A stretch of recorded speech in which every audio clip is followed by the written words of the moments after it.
Good morning. It's great to be here with you today, and Dr. Adachi's presentation was a perfect introduction to what I'm going to talk about. In Georgia, we had an interstate highway bridge collapse. It was almost exactly 1 year ago today.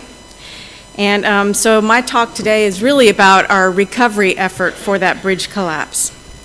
I'm going to start with a video. If the sound doesn't work very well on the video, I'll stop it. 511 is Ken. May I help you? Hey, yes, please. I guess there's something disastrous on 85 northbound, just around where you'd go to get off at 400. And it's a total standstill. There's black, billowing smoke. And the lady said she just left her car because the fire's underneath the expressway. The smoke is black. That means it is still burning. It is a very healthy fire. You can see it coming up from both sides there of the freeway, of that stretch of road. When I got there, what I saw was heavy fire and heavy smoke. I was on SR 13, which is a state route 13. My position was above Piedmont Road, which the command post was on Piedmont Road. What I saw was the fire apparatus in place, trying to attempt to make a progression towards the fire. What I did was send out to find out where all my units were located. Knowing where your units are located and what they are carrying out gives me that safety prospect of knowing exactly where I have and who I have where, so that in the event that something takes place, then I know what units I should be expecting to report to me back as far as the safety precautions are concerned.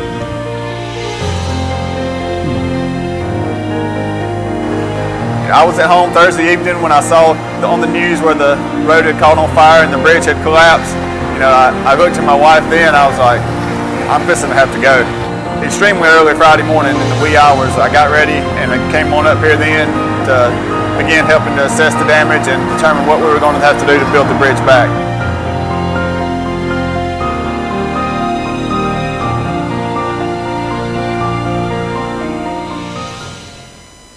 All right, traffic, everything that's on everybody's mind.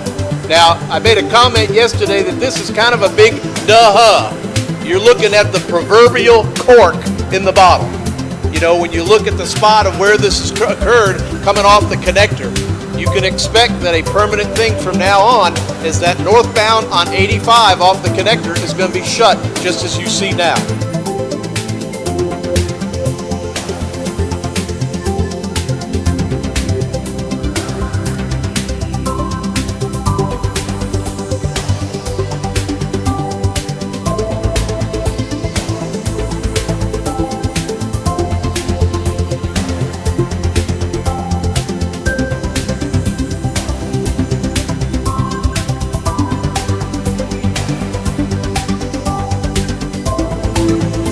So again, the teamwork to deliver this project with the quality we all look for and demand in every project is outstanding. These folks came together, worked shoulder to shoulder for one common goal. Common goal is a quality project on time, and in this case, we couldn't be happier. It's ahead of time. This is really an outstanding result. I do have some great news. As of rush hour next Monday morning, the Interstate 85 bridge will be completed and will be open for traffic. I was happy that we were able to get everyone going, and we made a difference here at the TMT. To be chosen to be on this project was obviously an honor for our company. We're very humbled to get the call and excited. Our employees since day number one have just been excited to be part of this. Even the ones that have not been on the project day in and day out, we're just wanting to be a part of this. We know how big it is for the city, for the state.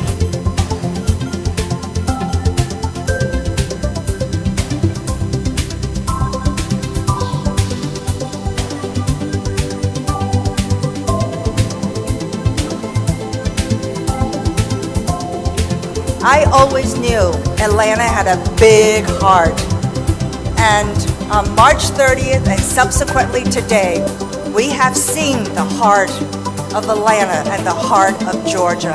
And I want to congratulate all of you here today for the great job that you have done. We at the Department of Transportation were honored.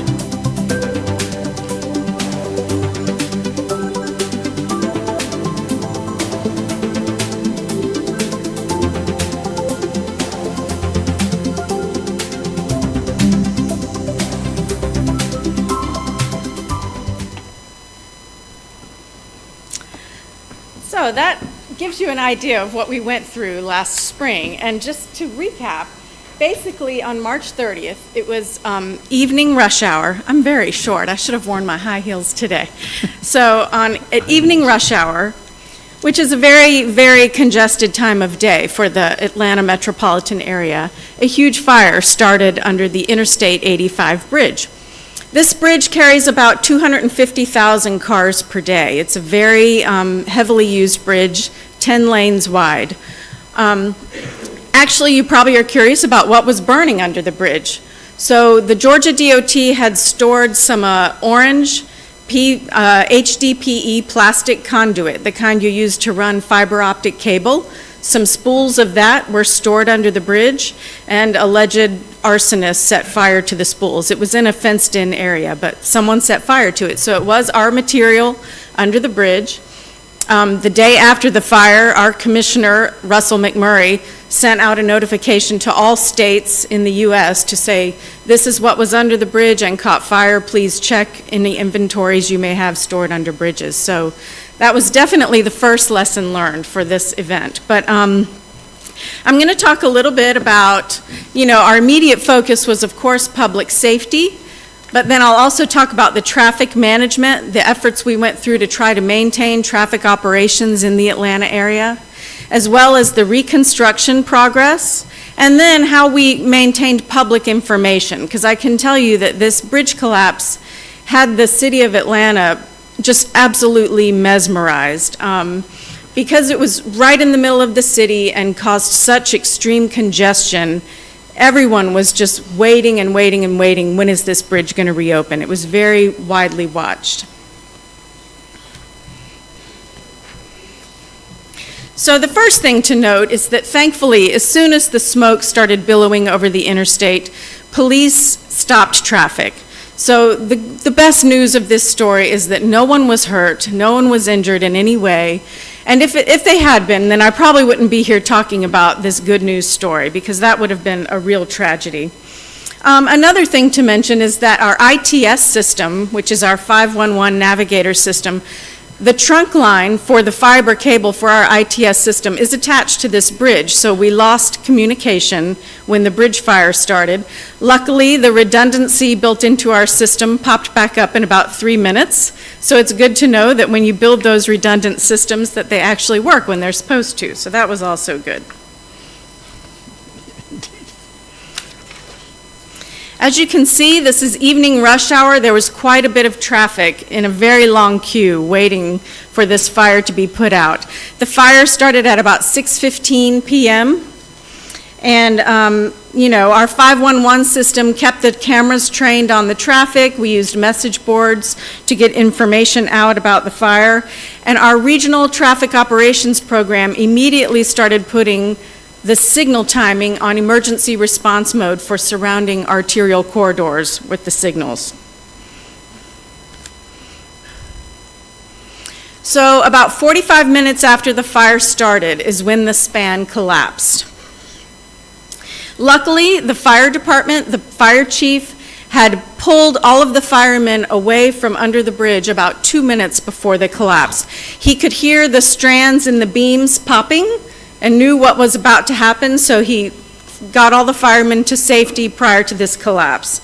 And so immediately, once we got word of the collapse, people were all leaving work, driving home, but we started all calling each other, texting each other as soon as we heard about the fire. And as soon as we heard about the collapse, we immediately went into emergency response mode.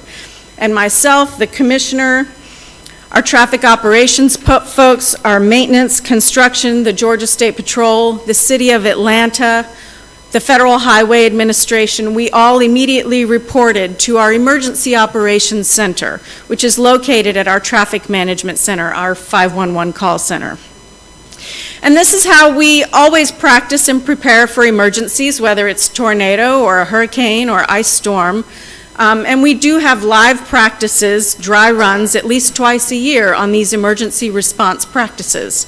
So as soon as the bridge collapsed, we immediately said, everyone report to the Emergency Operations Center. The Emergency Operations Center also has a media room where local news and TV and newspaper can set up and wait for updates and responses and interviews. So here's a quick look at the timeline. You can see the fire was reported under the bridge at about 6:15 p.m. We all reported to the Emergency Operations Center, and by 7:13, I mean literally 5 minutes after the bridge collapsed, we were calling the contractor to say, do you have availability? Can you get demolition equipment on site immediately? And they were there that evening. Also, our state bridge engineer and many of his staff reported back to the headquarters of Georgia DOT to start pulling the original bridge plans and looking to see what we were dealing with. And just so you know, this was a good, strong bridge. It had very recently been inspected. It was about a little over 30 years old, but it was in very good condition. So there were no issues with the bridge condition. It fell strictly because of the fire. So in our emergency response, we immediately went into having hourly conference calls with staff that were on site at the fire, the design staff at headquarters, as well as the emergency response staff at the EOC. And the Federal Highway Administration joined us at our emergency response center as well, and they gave us the great advice of you need to have the governor, the state of Georgia governor, declare this as an official emergency, because that allowed the project to be eligible for federal emergency response funding. So the contractor demolition crews were on site by about 10:30 p.m. that night. They also brought really big light banks. We were hoping we could do inspection that night. And by 11 p.m. that night, just 5 hours after the fire started, there was a joint press conference on site of the fire with the governor, the Georgia Department of Transportation, the City of Atlanta, Federal Highway, our Georgia Emergency Management Administration, and the State Patrol. And I can tell you that I heard so many comments following this press conference, which was that night immediately following the collapse, that because we presented this unified front with a very unified vision, and we were prepared to deal with this as one team, I think it brought a lot of confidence to our preparedness moving forward. So by 3 a.m. Friday, policemen had managed to get all of the waiting traffic off of the bridge, and because this is a very long bridge, so there were not exits right nearby. And the official detours were in place and official road closures were in place. And we also submitted a cost estimate for the replacement of the bridge to the Federal Highway Administration at 3 in the morning.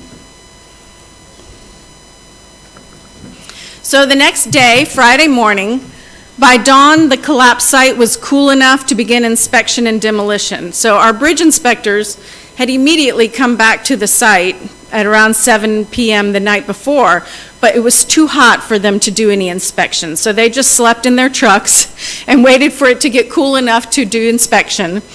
And the fire was finally out by Friday morning as well. So the U.S. Department of Transportation, they committed $10 million to the repair and cleanup immediately. We had it in hand the next day.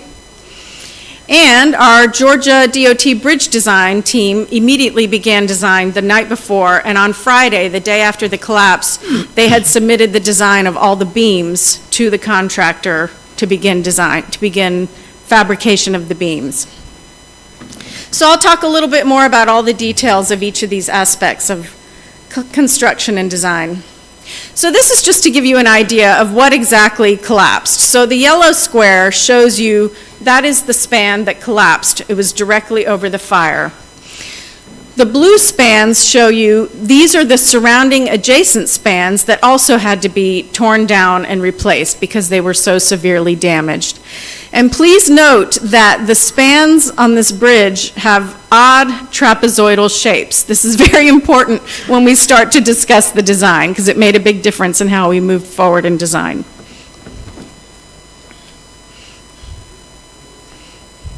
Just if you are familiar with the metropolitan area of Atlanta, you can see the blue airplane down in the bottom part of this picture. Most people have at least flown through the Atlanta airport, but that is where the Atlanta airport is. And then the red dot up above, that is where the collapse site was. It's about 25 kilometers from the Atlanta airport. The yellow stars is the downtown area.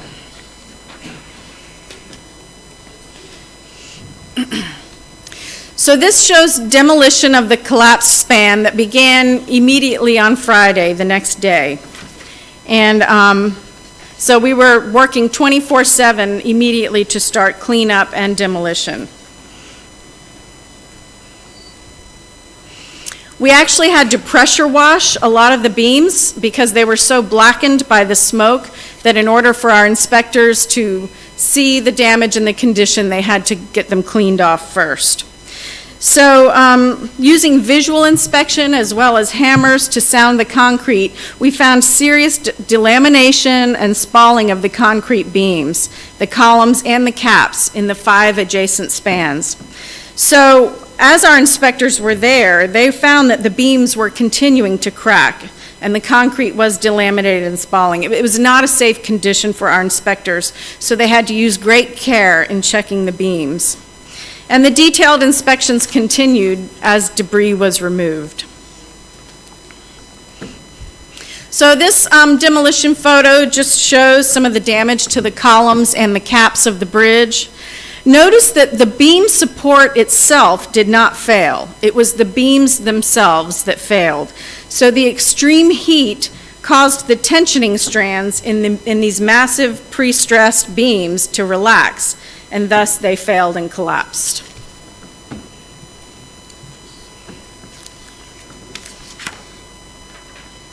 This is just a picture showing, you know, the cover exposing the rebar on the column and how the column reinforcement appears to be buckling. So our bridge engineers had to make quick decisions, like within a day, as to what could be salvaged from the existing bridge and what had to be completely removed and replaced and incorporated into the new design. So this is just a picture of the pneumatic crusher that was used for the demolition. You can see it looks like a giant monster mouth there. But sometimes when we do demolition, you cut slabs and then you haul them off and separate the concrete from the rebar. This machinery chewed it up and did the separating of the concrete and the rebar all in one step. So it made for very quick demolition of the site, and all of the debris was hauled off within a week. They worked 24/7 on demolition, which was, you know, really great news for the people living in the apartment building right next to the bridge. It was very loud, and but because of the urgency and the importance of this roadway through Atlanta, we had to get it done quickly. Our inspectors were on site during the demolition to make sure that none of the adjacent spans were damaged during the demolition of the 6 spans. And you can see they really had a lot of demolition equipment on site, starting from the very beginning. So let's talk a little bit about traffic operations and traffic detours. You can see that right here, this is Piedmont Road. This is a very busy state route. It has about 41,000 cars per day. And then, of course, I-85 has 250,000 cars per day. And both of these roads were shut down right here. So we put in place an official interstate detour, which takes the perimeter road around Atlanta. But for local traffic, local vehicles were routed onto these adjacent roads. And the traffic in the local neighborhoods, I mean, some roads saw almost 100% in increase in traffic. So it was very, very heavy traffic through the neighborhoods.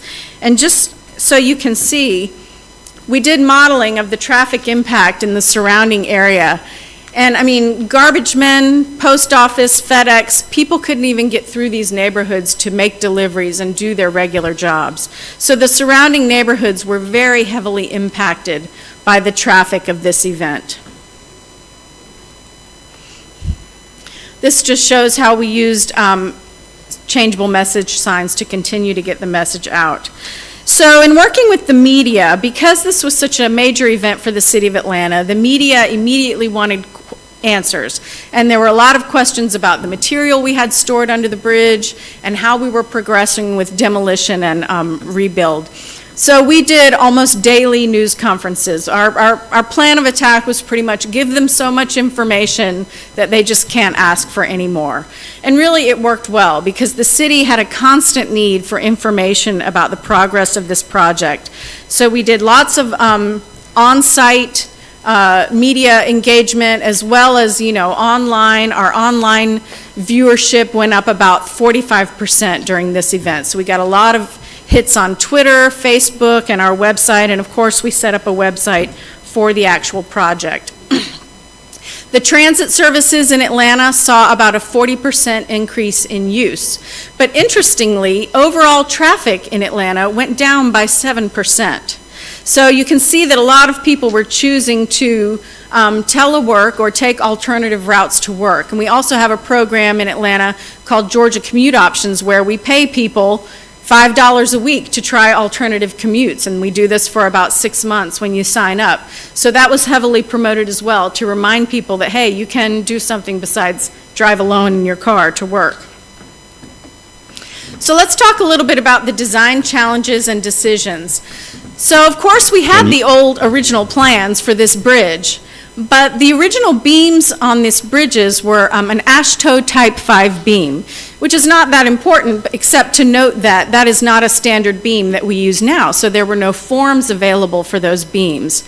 So we knew that getting 61 bridge beams fabricated was going to be the critical path to getting this bridge open. And in order to advance the design, we had to pretty much redesign these bridges using a standard beam that we use now, a bulb T beam.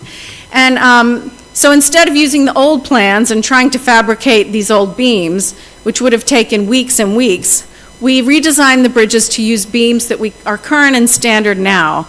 And that allowed the beam fabricator to immediately start work that weekend.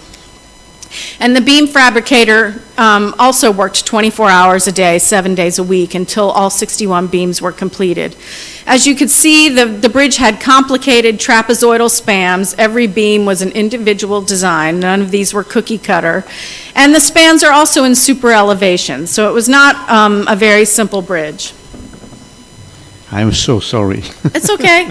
I can just finish this up very quickly to say that we did offer an incentive to the contractor, a maximum incentive of $3.1 million to finish the bridge early. We had estimated about a 2.5-month completion date based on working 15 hours a day and also with normal weather. Luckily, we had no rain during this period of construction at all. So they were able to complete it in about 6 weeks.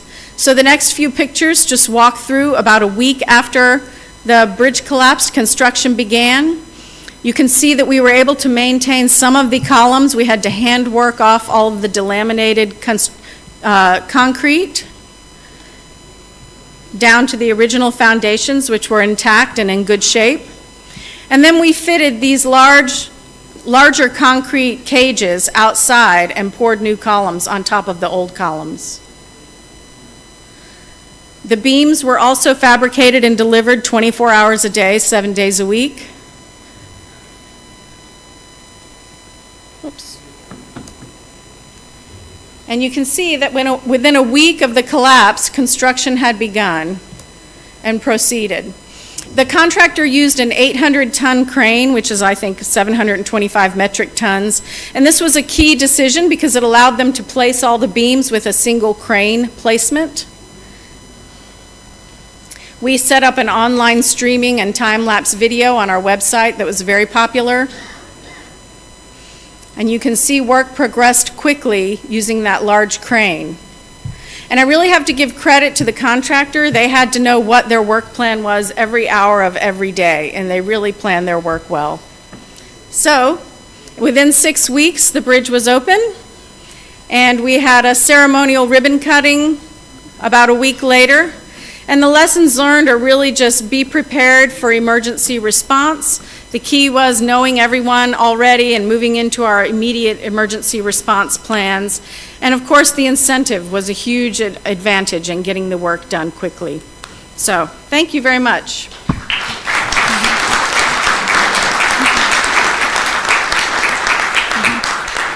Thank you very much. I'm so sorry that I have to interrupt such interesting but we have to build the session as quickly as the bridge is.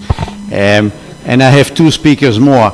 May I invite the Yvonne Grunreben from Germany. I'm very proud that we have gender equity in our session.